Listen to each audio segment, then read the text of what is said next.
Hello friends, എല്ലാവർക്കും good morning. അപ്പോൾ പത്തനംമാറ്റിൻ്റെ ഇന്നത്തെ ഒരു സൂപ്പർ ഹിറ്റ് വിശേഷത്തിലേക്ക് എല്ലാവർക്കും സ്വാഗതം. അങ്ങനെ നമ്മുടെ അബി ഈ നവ്യയോട് പറയണം, ഡേവിഡ് സാറില്ലേ, ഡേവിഡ് സാറ് ഈ കുടുംബത്തോട് ഭയങ്കര ശത്രുതയുള്ള ആളാണെന്നാണ് എനിക്ക് തോന്നുന്നത്. അല്ലെങ്കിൽ പിന്നെ ഒരു സുപ്രഭാതത്തിൽ എന്നെ പെട്ടെന്ന് വിളിക്കേണ്ട ആവശ്യമൊന്നുമില്ലല്ലോ. എന്തായാലും ഇവർ തമ്മിൽ നല്ല പോരാണ്. പണ്ടെങ്ങോ അനന്തമൂർത്തീസ് കമ്പനിയുടെ സ്റ്റാഫായിരുന്നു ഇയാളെന്നാണ് എനിക്ക് തോന്നുന്നത്. അതിനുശേഷം എന്തോ ഇയാളെ പിരിച്ചുവിട്ടായിരിക്കും എന്നെ പോലെ. അപ്പൊ അയാൾക്ക് വൈരാഗ്യം കൂടിയിട്ടുണ്ടാവും. അതുകൊണ്ടായിരിക്കും ഇങ്ങനൊരു പ്രവൃത്തി ചെയ്യാനുള്ള കാരണം. ഇതൊക്കെ കേട്ട് കഴിഞ്ഞപ്പോഴേക്ക് നവ്യാണെങ്കിൽ നീ പറഞ്ഞതും ശരി തന്നെയാണ്. പക്ഷേ ഇങ്ങനൊരു സംഭവം ഉണ്ടായത് കൊണ്ട് നമ്മൾ രക്ഷപ്പെട്ടല്ലോ. അത് നീ പറഞ്ഞ സത്യം തന്നെയാണ് നവ്യേ. എന്തായാലും കിടന്ന് ഉറങ്ങാൻ നോക്ക്. എനിക്ക് രാവിലെ 3 മണിക്ക് തന്നെ എണീക്കണം. ഇത് കേട്ട് കഴിഞ്ഞപ്പോഴേക്കും നവ്യാണെങ്കിലേ 3 മണിക്കോ? നീ എന്തിനാ 3 മണിക്ക് എണീക്കുന്നത്?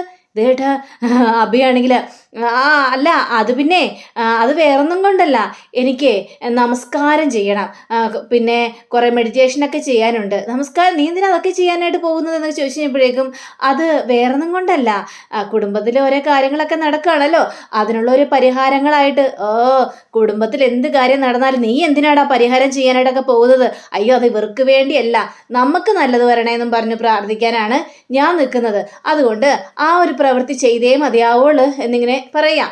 നീ എന്തെങ്കിലും ചെയ്യ. ഏതായാലും അവരുടെ കീഴ്മഴങ്ങ് നിന്ന് നീ ജോലി ചെയ്യാതിരുന്നാൽ മാത്രം മതി എനിക്ക്. അതൊന്നും ചെയ്യൂല നവ്യെ, നീ ആ കാര്യത്തെക്കുറിച്ച് ഓർത്തും പേടിക്കേണ്ട ആവശ്യമൊന്നുമില്ല എന്നും പറഞ്ഞ് അഭി അങ്ങോട്ട് കിടന്നുറങ്ങാം. അഭിക്കാണെങ്കിൽ ആകെ ടെൻഷൻ കൂടിയിട്ട് ഒരു രക്ഷയില്ല. അങ്ങനെ നല്ല വെളുപ്പിനാവുകയാണ്. നല്ല വെളുപ്പിനായി കഴിഞ്ഞപ്പോഴും നമ്മുടെ ജലജയെ കാണിക്കുക. അപ്പം ജലജയാണെങ്കിൽ പെട്ടെന്ന് അലാറിന് അടിക്കുകയാണ്. അലാറിനടിച്ച് ലൈറ്റ് ഇടുകയാണ്, AC ഓഫ് ചെയ്യണം. സമയം നോക്കിക്കഴിഞ്ഞപ്പോഴേക്കും എൻ്റെ പൊന്നെ, ഇതെന്താണ് ഇത്ര പെട്ടെന്ന് 3 മണിയായോ? മനുഷ്യന് ഉറങ്ങാനും സമ്മതിക്കില്ല. ഇന്നലെ 11 മണിക്ക് കിടന്ന് ഉറങ്ങാൻ കിടന്നതാണ്. പക്ഷെ ടെൻഷൻ കാരണം തിരിഞ്ഞും മറിഞ്ഞ് 12 1 മണിയായി കിടന്ന് ഉറങ്ങിയപ്പോൾ ദൈവമേ, 2 മണിക്കൂറേ എനിക്ക് ഉറങ്ങാനായിട്ട് പറ്റുള്ളൂ. ഇതേപോലൊരു പുത്രൻ ഉണ്ടായാൽ പിന്നെ എങ്ങനെയാണ് മനുഷ്യന് മനസമാധാനം ഉണ്ടാവുന്നത്?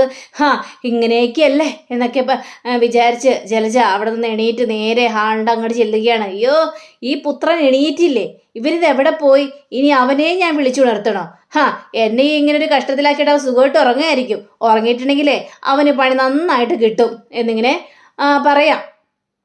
അങ്ങനെ പറഞ്ഞുകൊണ്ട് നിൽക്കുമ്പോഴാണ് ദാ വരുന്നു അഭി. അയ്യോടാ, നീ എണീറ്റായിരുന്നോ? സമയം എത്രയെന്ന വിചാരം? എൻ്റെ അമ്മ, എനിക്ക് ഉറക്കമൊന്നും മതിയായില്ല. എന്തൊരു വിധിയാണ് എൻ്റെ എന്ന് ചോദിച്ചപ്പോഴേക്കും നിന്റെ വിധിയോ? അപ്പം എൻ്റെ വിധിയോ? എടാ, നീ കാരണമാണ് എനിക്ക് ഈ വിധി വന്നത്. നീയേ നല്ല രീതിയിൽ നടന്നിരുന്നെങ്കിൽ എനിക്ക് ഈ വിധി വരില്ലായിരുന്നു. അവൻ കണ്ട സമയത്ത് ഓരോ പെണ്ണുങ്ങളെ പ്രണയിച്ച് ഓരോ അബദ്ധങ്ങളൊക്കെ കാണിച്ചു കൂട്ടും. എന്നിട്ട് തലവേദന മുഴുവൻ എനിക്ക്. കഴിഞ്ഞ ജന്മത്തിലെ ഈ ജന്മത്തിലെ മക്കൾ കഴിഞ്ഞ ജന്മത്തിലെ ശത്രുവാണെന്നാണ് പറഞ്ഞു കേട്ടിട്ടുള്ളത്. അതേപോലെ തന്നെയാണല്ലോടാ, നീ എനിക്ക് ശത്രു തന്നെയാണ്. നീ കാരണം എനിക്ക് ദുരിതങ്ങൾ അനുഭവിക്കാനുള്ള കാരണം. അമ്മേ, ഇങ്ങനെയൊന്നും പറയല്ലേ. പിന്നെ ഇവിടെ കിടന്ന് വാഴ കടിച്ച് നിൽക്കേണ്ട ആവശ്യമില്ല, വാ ഇങ്ങോട്ട് എന്നും പറഞ്ഞുകൊണ്ട് ഇവരങ്ങോട്ട് ചെല്ലുകയാണ്. മുറ്റം അടിച്ച് തൂത്തെല്ലാം വൃത്തിയാക്കിയിട്ട് പെരക്കകം മുഴുവൻ അടിച്ച് തുടച്ച് വൃത്തിയാക്കണം. ഇതൊക്കെ എപ്പോൾ ചെയ്ത് തീർക്കാനാ? ഇതൊക്കെ ചെയ്തു വരുമ്പോഴത്തേക്ക് നടുവൊടിയും. അയ്യോ എൻ്റെ അമ്മേ, അമ്മായി എന്നോടും പറഞ്ഞിരിക്കുകയാണ് എല്ലാം തൂത്ത് തുടച്ച് വൃത്തിയാക്കണമെന്ന്. പൂജാ സമയം ആകുമ്പോഴത്തേക്കും എല്ലാം ക്ലീൻ ആക്കണമെന്ന്. എല്ലാം നമ്മുടെ വിധിയായി പോയില്ലേ. പിന്നെ എന്ത് ചെയ്യാനായിട്ട് സാധിക്കടാ? ഇത് വിധിയല്ലടാ, ഇത് വരുത്തിക്കൂട്ടി വെച്ചതാടാ, അല്ലാതെ വേറൊന്നും അല്ലടാ എന്നിങ്ങനെ പറയാം. അങ്ങനെ ഇവരാണെങ്കിൽ മുറ്റടിക്കാനായിട്ട് തുടങ്ങുകയാണ്. അപ്പം ജലജ കുറേ മുറ്റം ഇങ്ങനെ അടിക്കുകയാണ്. അതേപോലെ തന്നെ നമ്മുടെ അഭിയാണെങ്കിൽ വെള്ളം തളിച്ചു കൊടുക്കുക. വെള്ളം തളിച്ചു കൊടുക്കും തോറും അതും സാധാ വെള്ളമല്ല, ചാണകവെള്ളമാണ് തളിച്ചു കൊടുക്കുന്നത്. അപ്പോൾ ചാണകവെള്ളം ഇങ്ങനെ തളിക്കുകയാണ്. ജലജ മുറ്റം അടിച്ചുകൊണ്ടിരിക്കുകയാണ്. അപ്പോൾ നമ്മുടെ അഭിയാണെങ്കിൽ അമ്മേ, ഞാൻ ഇങ്ങനെ വെള്ളം ഇങ്ങനെ പൊക്കിക്കൊണ്ട് വന്ന ഇതൊന്നുമില്ല, എനിക്കാണെങ്കിൽ നടുവേദന എടുക്കുന്നു അമ്മേ. കൊള്ളാം, നീ വെള്ളം പൊക്കി നിന്നുകൊണ്ട് ഈ വെള്ളം തളിക്കുന്നതിന് നിനക്ക് നടുവേദന എടുക്കുന്നു. അപ്പം എൻ്റെ കാര്യം ഒന്ന് ആലോചിച്ച് നോക്കിയേ. ഞാനേ ഈ മുറ്റം മുഴുവനും കുഞ്ഞ് കിടന്ന് ഇങ്ങനെ അടിച്ചു വാരുകയാണ്. അപ്പം എൻ്റെ നടുവിൻ്റെ അവസ്ഥ നീ ആലോചിച്ച് നോക്കിയാൽ അഭി, അതൊന്നും നിനക്ക് ചിന്തയില്ലല്ലേ? നിനക്ക് ചിന്ത ഉണ്ടാവില്ല. എങ്ങനെ ചിന്ത ഉണ്ടാവാനാ? നീ നിൻ്റെ കാര്യം മാത്രമല്ലേ നോക്കുള്ളൂ. അമ്മേ, ഈ സമയത്തൊന്നും ഇങ്ങനെ കുറ്റപ്പെടുത്തിയിടൊന്നും യാതൊരു കാര്യമില്ല. നമ്മൾ ഈ ജോലികളെല്ലാം ചെയ്തില്ലെങ്കിലേ എല്ലാത്തന്നെങ്കിൽ എണീറ്റ് വരും. അപ്പോൾ ജോലി തീർന്നില്ലെന്നും പറഞ്ഞുകൊണ്ട് ദേ വെറുതെ ഗുണാന്ന് ഇങ്ങനെ സംസാരിച്ചുകൊണ്ടേ ഇരിക്കുന്നു, ഇങ്ങനെ പറയാ. അപ്പോൾ പെട്ടെന്ന് അഭി മോളിലേക്ക് നോക്കുമ്പോൾ നമ്മുടെ നയനയും അതേപോലെ തന്നെ ദേവയാനിയും കൂടി ഇങ്ങനെ നോക്കി നിൽക്കുക. അപ്പോൾ നയനയാണെങ്കിൽ രാവിലെ കുളിച്ച് പൂജക്കുള്ള കാര്യങ്ങളെല്ലാം ചെയ്യാൻ വേണ്ടി റെഡി ആയിട്ടിരിക്കുകയാണ്. അപ്പോൾ ഇവർ ഈ ഒരു കാഴ്ച ഉണ്ടെങ്കിയപ്പോഴേക്കും ചിരിയോടെ ഇങ്ങനെ നോക്കി നിൽക്കുകയാണ്. അമ്മ അങ്ങോട്ട് നോക്കിയേ, രണ്ടെണ്ണോ ഇങ്ങോട്ട് നോക്കി നിൽക്കുന്നുണ്ട്. അമ്മ ഒന്ന് നോക്കിയമ്മേ എന്ന് പറഞ്ഞപ്പോഴേക്കും ജലജ നോക്കുകയാണ്. അപ്പം ജലജയ്ക്കാകെ കാല് വരികയാണ്. എടാ എന്തെങ്കിലും ചെയ്യട്ടെടാ, അവർക്ക് ഭയങ്കര സന്തോഷമായിരിക്കും. നീ ഇവിടെ കിടന്ന് ചെയ്യ, ഇത് കഴിഞ്ഞിട്ട് വേറെ പണിയുള്ളതാണല്ലോ. നമ്മളെ ഓരോ ജോലികളും ചെയ്യിപ്പിക്കാൻ വേണ്ടിയാ രണ്ടെണ്ണം ഒരുമ്പിട്ട് നോക്കി നിൽക്കുന്നത്. ഇതായാലും ആദർശില്ലേ, അവൻ ഒരിക്കലും രക്ഷപ്പെടാനായിട്ട് പാടില്ല, അതാണ് വേണ്ടത്. അപ്പോൾ നമ്മുടെ ദേവേനയാണെങ്കിൽ നയനയോട്, മോളെ ഇനി മോള് പോയി കോലം വരച്ചോ, അവരുടെ മുറ്റൊടിച്ചൊക്കെ കഴിഞ്ഞിട്ടുണ്ട്, മോള് പോയി കോലം വരച്ചോ. ശരി അമ്മേ, ഞാൻ പോയി കോലം വരക്കാന്ന് പറയാ. അങ്ങനെ നമ്മുടെ അഭിയെ വിളിക്കുകയാണ് ദേവയാനി. അപ്പം അഭിയെ വിളിച്ചുവിട്ട് നേരെ പൂജാ റൂമിലേക്ക് ചെല്ലുക. എന്താണ് ഇത്, ഇവിടെ മൊത്തം പൊടിയാണല്ലോ. എടാ നിന്നോട് ഞാനിതെല്ലാം തൂത്തു തുടച്ച് വൃത്തിയാക്കാനായിട്ട് പറഞ്ഞല്ലേ, എന്നിട്ട് നീ ഇതൊന്നും ചെയ്തില്ലേടാ എന്ന് ചോദിക്കുമ്പോൾ, അയ്യോ അമ്മായി ഞാനിതെല്ലാം ചെയ്താണ്, ഞാൻ തൂത്തുടച്ച് വൃത്തിയാക്കിയതാണല്ലോ. ഇങ്ങനെയാണോ തൂത്തുടച്ച് വൃത്തിയാക്കുന്നത്?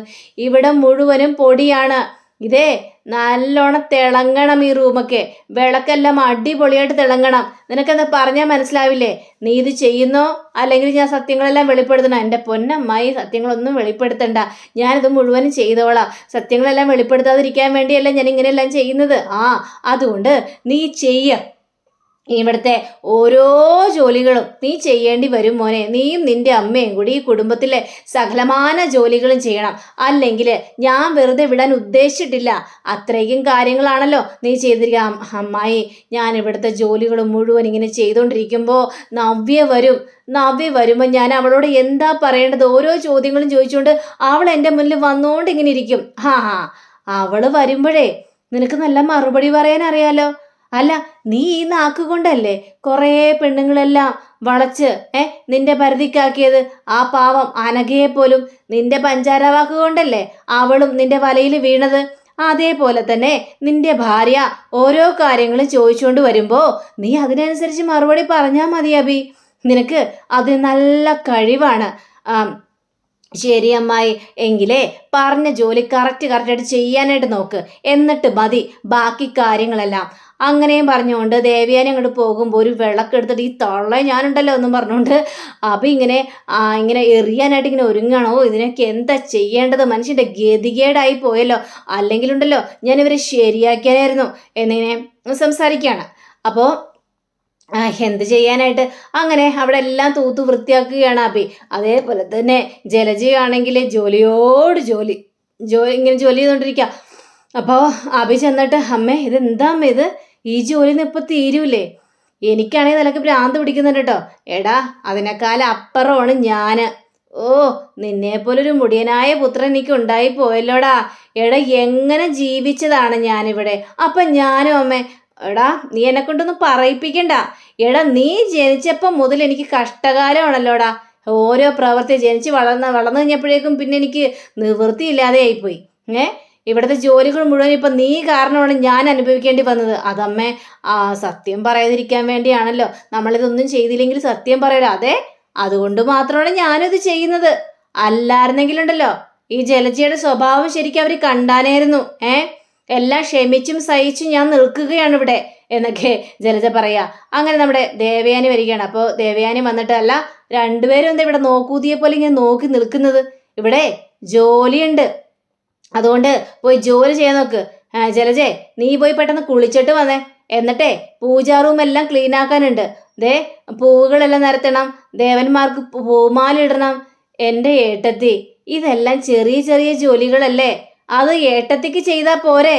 എന്താ കുഴപ്പം? ഇല്ലടി ഞാൻ ചെയ്യില്ല. ഇവിടെ ഓരോ ചെറിയ ജോലികളും വലിയ ജോലികളും ഒക്കെ നീ തന്നെയാണ് ചെയ്യേണ്ട ജലജേ. അതേപോലുള്ള പ്രവൃത്തികളില്ലേ, ചെറിയ കുറ്റവും വലിയ കുറ്റവും ഒക്കെ നീ ചെയ്തു കൂട്ടിയിട്ടുണ്ടല്ലോ. അപ്പൊ നിനക്കൊന്നും തോന്നിയില്ലല്ലോ. അതുകൊണ്ട് ഇനിയുള്ള കാര്യങ്ങളൊക്കെ നീ നോക്കിയാൽ മതി ജലജേ. അതിലിനി ഒരു മാറ്റവും സംഭവിക്കാനായിട്ട് പോകുന്നില്ല. അതുകൊണ്ട് നീ പോയി കുളിക്ക്. ഈ തള്ളെ ഞാനുണ്ടല്ലോ ദേ ശരിയാക്കും. ഓ, അവരുടെ മകന് വേണ്ടി അവർ പൂജ ചെയ്യാനിട്ടിരിക്കുന്നു. അവരുടെ മകൻ തോറ്റ് തുന്നം പാടേയുള്ളു. ഇവരുടെ അഹങ്കാരം അവസാനിക്കുകയും ചെയ്യും. എന്താ ജലജെ, നീ എന്താ ആലോചിക്കുന്നതൊക്കെ എനിക്ക് മനസ്സിലായി. നീ എന്നെ പ്രാകലൊക്കെ നിർത്ത്, എന്നിട്ട് ഞാൻ പറഞ്ഞ ജോലി പോയി ചെയ്യ്. എന്നിട്ട് ആ ജോലി എല്ലാം കഴിഞ്ഞിട്ട് നീ എന്നെ ഇരുന്ന് പ്രാഗ്. അത്രേ മതി, നീ പോകാൻ നോക്ക്. അങ്ങനെ ജലജ അവിടുന്ന് പോയി കുളിച്ചിട്ടൊക്കെ വന്നിട്ട് പൂജാ റൂമിൽ ദേവന്മാരെ നോക്കി ഇങ്ങനെ ഒന്ന് പ്രാർത്ഥിക്കുകയാണ്. പ്രാർത്ഥിച്ചതിന് ശേഷം പൂവെല്ലാം, വാടിയ പൂവുകളെല്ലാം എടുത്ത് മാറ്റുന്നു, വിളക്കിൻ്റെ തിരികളെല്ലാം എടുത്ത് മാറ്റുന്നു. അപ്പോഴും ദൈവത്തോട് ഈ ജലജ പറയാണ്, എൻ്റെ ദൈവമേ, ദേ ഈ പൂജകളെല്ലാം ചെയ്യുന്നത് ആർക്കു വേണ്ടിയാണോ അവൻ തോറ്റു തുന്നമ്പാടി വേണം വരാനായിട്ട്, അല്ലെങ്കിൽ അവൻ്റെ പോക്ക് മുടങ്ങണം, ഈ വീട് മുടിഞ്ഞൊടിയണം. ദേ ഞാനിതെല്ലാം ചെയ്ത് കഷ്ടപ്പെടുകയാണ്. എന്തിനാണ് എനിക്ക് ഇങ്ങനെ ഒരു ദുരന്തം തന്നത്? എൻ്റെ മകൻ ചെയ്ത തെറ്റിന് എന്നെ എന്തിനാണ് ഇങ്ങനെ ശിക്ഷിക്കുന്നത് എന്നൊക്കെ ജലജ ഓരോ തിരികളെടുത്ത് മാറ്റുമ്പോഴും ദൈവത്തോട് ഇങ്ങനെ പ്രാർത്ഥിക്കുകയാണ്. പിന്നീട് കാണിക്കുന്നത് നമ്മുടെ ആദർശിനെയാണ്. അപ്പോൾ ആദർശാണെങ്കിൽ റെഡി ആയിട്ടൊക്കെ വരികയാണ്, പോകണമല്ലോ, അതിനുവേണ്ടി റെഡി ആയിട്ട് വരുമ്പോഴാണ് നയന വരുന്നത്. അപ്പം നയനയെ കണ്ട് സന്തോഷത്തിൽ മതിമറന്ന് നിൽക്കുകയാണ് നമ്മുടെ ആദർശ്. അപ്പോൾ ദേ ഞാനൊരു കാര്യം പറഞ്ഞേക്കാം, ഇവിടെ എല്ലാവരും വ്രതമൊക്കെ എടുക്കുന്നുണ്ട്, ആ സമയത്ത് നീയോ എടുക്കണ്ട കേട്ടോ നയനെ. കാരണം വേറൊന്നും കൊണ്ടല്ല, ഇപ്പോൾ ഒരു കുഞ്ഞ് നിന്റെ വയറ്റിൽ വളരുന്നില്ലേ, അതുകൊണ്ടാ. അല്ലേ നിന്നോട് ഞാൻ ഈ കാര്യങ്ങളൊന്നും പറയില്ലല്ലോ, എനിക്കറിയാം ആദർശേട്ടാ, അതിന് എന്നെ വ്രതം എടുക്കാനൊന്നും അമ്മ സമ്മതിക്കില്ല. അതുകൊണ്ട് ഞാൻ വ്രതം എടുത്തിട്ടില്ല. ആ കാര്യത്തെക്കുറിച്ച് ഓർത്തൊന്നും ആദർശേട്ടൻ പേടിക്കേണ്ട ആവശ്യമില്ല. ഈ കുഞ്ഞിനെ പോലെ തന്നെയല്ലേ ആദർശേട്ടൻ്റെ ബിസിനസ്സും, അതിൽ വിജയിച്ചു വാ, വേറൊരു കാര്യവും ചിന്തിക്കണ്ട. നീ പറഞ്ഞ ശരി തന്നെയാണ്, കുഞ്ഞിനെ പോലെ തന്നെയാണ് എനിക്ക് എൻ്റെ ബിസിനസ്സും. എൻ്റെ മുത്തശ്ശന് കൊടുത്ത വാക്ക് എനിക്ക് പാലിക്കണം. ദേ ആരാണ് ഇതിന് പിന്നിൽ കളിച്ചതെന്നും എനിക്ക് തിരിച്ചറിയണം, അവരെ എനിക്ക് പുറത്ത് കൊണ്ടുവരണം എന്നൊക്കെ പറയാം. അതെല്ലാം നടക്കും ആദർശേട്ടാ, അതെല്ലാം നടക്കാൻ വേണ്ടിയാണല്ലോ നമ്മളൊരു പൂജയും വഴിപാടുകളും ഒക്കെ കഴിക്കുന്നത്. അതിൽ ആദർശേട്ടന് ഒരിതും സംഭവിക്കില്ല ആദർശേട്ടാ. അങ്ങനെയെല്ലാം പറഞ്ഞ് നമ്മുടെ നയനയെ ചേർത്ത് പിടിക്കുകയാണ് ആദർശ്. ആ ഒരു സന്തോഷ നിമിഷം അവിടെ പങ്കുവെക്കുകയാണ്. അങ്ങനെ പിന്നീട് കാണിക്കുന്നത് നമ്മുടെ മുത്തശ്ശനും അതേപോലെ തന്നെ മുത്തശ്ശിയും കൂടി സംസാരിക്കുകയാണ്. ഏതായാലും ആദർശ് മോൻ പോകാൻ തയ്യാറായിട്ടിരിക്കുകയാണല്ലോ, അവൻ വിജയിച്ചു വരും. അത് പിന്നെ പറയണ്ടല്ലോ. ആദർശ് മോനോട് ഒരു കാര്യം ഏൽപ്പിച്ചു കഴിഞ്ഞാൽ അവൻ എന്താ ചെയ്യാത്തത്? അവൻ അതെല്ലാം നല്ല ഭംഗിയായിട്ട് ചെയ്തിട്ടല്ലേ മടങ്ങി വരുള്ളൂ. പക്ഷേ നവ്യയെ നമുക്ക് തിരുത്താനായിട്ട് പറ്റില്ലല്ലോ. നവ്യ കാരണമാണ് കുടുംബത്തിന് ഇത്രയും നാശങ്ങളെല്ലാം സംഭവിച്ചത്. അവൾക്കിപ്പോൾ പേരും പ്രശസ്തിയൊക്കെ ആയി. പുറത്തിറങ്ങുമ്പോഴേ നാലാൾ അറിയുന്നുണ്ട്, ഓടി വരുന്നുണ്ട്, വിശേഷങ്ങൾ അന്വേഷിക്കുന്നുണ്ട്, ഫോട്ടോ കൊടുക്കുന്നുണ്ട്.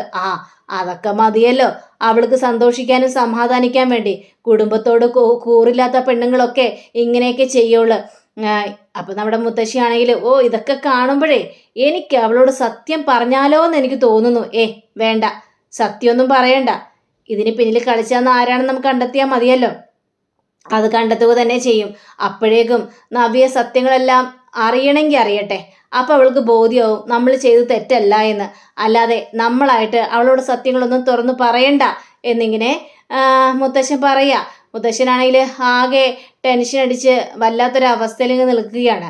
ഏതായാലും ആദർശ് വരട്ടെ, ആദർശ് വന്നിട്ട് ബാക്കിയുള്ള കാര്യങ്ങളെല്ലാം തീരുമാനിക്കാമെന്നും പറയുകയാണ്. അങ്ങനെ നമ്മുടെ ദേവയാനിയെ കാണിക്കുകയാണ്. ദേവയാനിയാണെങ്കിൽ അതിലേറെ ടെൻഷനിൽ നടക്കുകയാണ്. എൻ്റെ മോനിപ്പോൾ ഇതായിട്ട് വരികയാണ്, പൂജക്ക് ഇനിയിപ്പോൾ പൂജ ചെയ്യണം, എല്ലാവരെയും വിളിച്ചു വരുത്തുകയാണ് ദേവയാനി പൂജാ റൂമിലേക്ക്. അങ്ങനെ നമ്മുടെ നയന ദൈവങ്ങൾക്ക് പൂജ ചെയ്യുക. പൂജ എല്ലാം ചെയ്ത് കഴിഞ്ഞപ്പോഴേക്കും എല്ലാവരുടെയും മുന്നിൽ ഈ ഒരു വിളക്ക് കാണിക്കുകയാണ്. ആ വിളക്ക് ഇങ്ങനെ തൊട്ട് തൊഴുകയും ചെയ്യാണ്. ആദർശേട്ടൻ വിജയിച്ചു വരണേ ദൈവമേ എന്ന് നമ്മുടെ നയന പ്രാർത്ഥിക്കുകയാണ്. പക്ഷേ ജലജയുടെ പ്രാർത്ഥന, അവൻ വിജയിക്കാനായിട്ട് പോകുന്നുണ്ട്, പക്ഷേ അവൻ്റെ വിജയം കൊണ്ടാകരുത് ഇങ്ങോട്ട് വരുന്നത്. ഈ മൂർത്തീസ് കമ്പനി അടിച്ച് തകർന്നൊടിയണം എന്നൊക്കെ ഇങ്ങനെ പ്രാർത്ഥിക്കുകയാണ് ജലജ. അപ്പം അങ്ങനെയും കാണിച്ചുകൊണ്ടാണ് നമ്മുടെ ഇന്നത്തെ റിവ്യൂടെ അവസാനിച്ചിരിക്കുന്നത്. അടുത്ത റിവ്യൂവിനെ കാത്തിരിക്കുക, സബ്സ്ക്രൈബ് ചെയ്യുക. എല്ലാവർക്കും നല്ലൊരു ദിനം ആശംസിച്ചുകൊണ്ട് നമസ്കാരം. Thank you. See again. By.